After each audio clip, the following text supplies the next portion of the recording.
所以啊，这其实就是原新华日报社的旧址啊。欢迎来到祠堂街，木质的楼梯，小时候的记忆，真的是原汁原味的保留了民国时的老建筑的感觉。这个店叫关夏，它的旁边呢是Patagonia 祠堂街100年影像展。如果对老妈蹄花感兴趣哈，到了祠堂街一定要到它的这个老妈蹄花酒店来尝一尝。走出人民公园呢，就来到了祠堂街。这条街可是有点来头，祠堂街有差不多上百年的历史，这里也是成都近代新文化的中心啊。比如说有四川美术社啊、四川电影院、新华日报社等等。这边也把这种原汁原味的民国时期的老建筑进行了修缮，非常的棒。哦，这边这个区是开放了吗？祠堂街有新华日报驻成都办事处旧址，所以啊，这其实就是原新华日报社的旧址啊，现在已经赋予了文创的这种特色。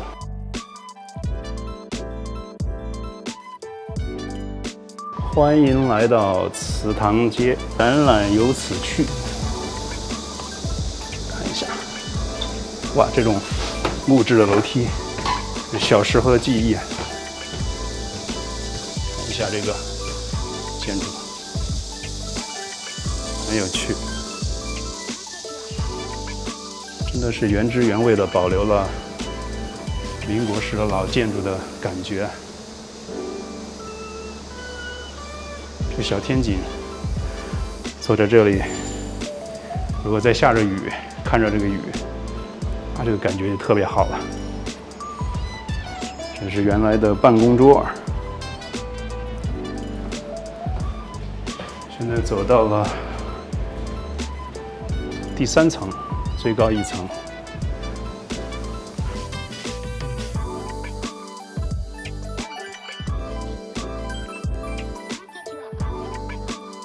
感觉里边东西比较少，但是建筑本身呢还是很有看头。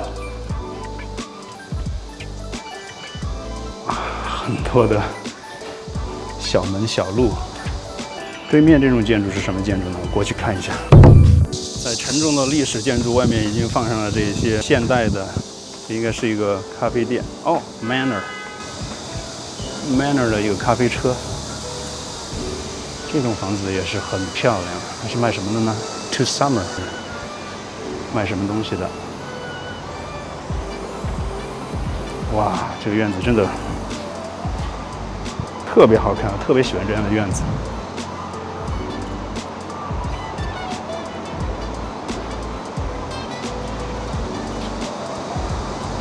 特别的有中西合璧的历史时代留下的印记，当然这里也充满了四川的文化元素。这个店叫关夏，看着像一些香薰啊。这边这个门不开放啊，这从前面过去。这个楼是四川美术社的专楼，果然是一个香薰类的店啊，不允许进去摄影，咱就不进去打扰了。它的旁边呢是Patagonia， 这可是很有来头的一个户外品牌哦。Patagonia 是在祠堂街12号民居这栋保护建筑这边。Patagonia 是个加拿大的一个品牌，最新的一个消息啊，就是老板把他所有的股份捐给了一个环保组织。这个品牌呢是在这个户外品牌里面的一个非常注重环保的一个品牌。他们用的材料呢也是一些再生的材料，再生棉甚至是那种旧的渔网。这边还有祠堂街100年影像展，走在这样老旧的街区里边，感觉就回到了当年。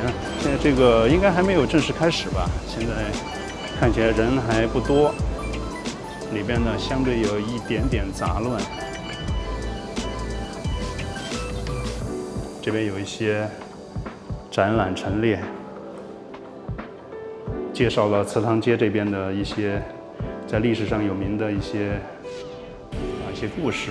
和人民公园相比啊，这边就相当的安静，很舒服，从那种烦躁的感觉中脱离出来，静静地感受这种历史的沉淀。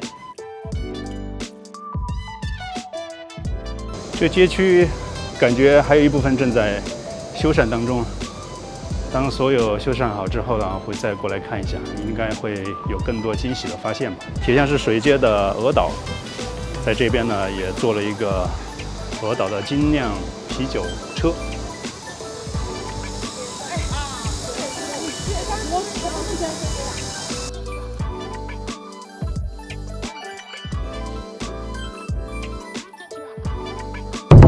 如果对老妈蹄花感兴趣哈，到了祠堂街一定要到它的这个老妈蹄花酒店来尝一尝。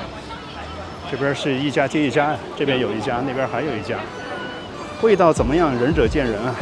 但是到成都，怎么样也得尝一下这种成都人的夜饮食——老妈蹄花。人民公园啊，还是真的非常值得来逛的地方，体验成都茶馆文化和这个公园本身的历史人文。但是喝茶的话，就不建议在河边里面去大挤了。